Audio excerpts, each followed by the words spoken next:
সমাজৰ এক আপুৰুগীয়া সম্পত্তি। গতিকে ইয়াৰ ৰক্ষণাবেক্ষণৰ দায়িত্ব কেৱল যে যিখন সমিতি আছে সেই সমিতিৰে নহয়, সমধিককৈ বাকী ৰাইজৰে এটা দায়িত্ব। আৰু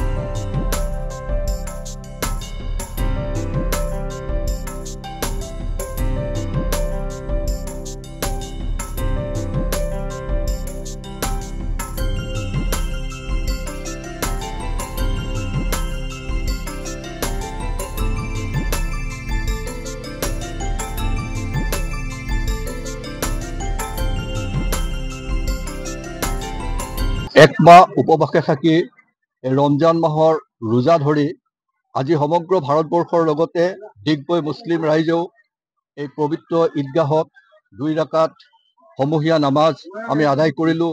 এটি অতি ফৰকাল অতি সুন্দৰ বতৰত আজিৰ এই সমূহীয়া নামাজ ইমামতি কৰিল আমাৰ যিটো পৰম্পৰা, আমাৰ যিটো নিয়ম, সেই নিয়ম অনুযায়ী তেলখাট মছজিদৰ পেছ ইমাম টোপোলা বস্তি মছজিদৰ পেছ ইমাম মৌলানা ফজলুল কৰিম ৰহমানী চাহেবে।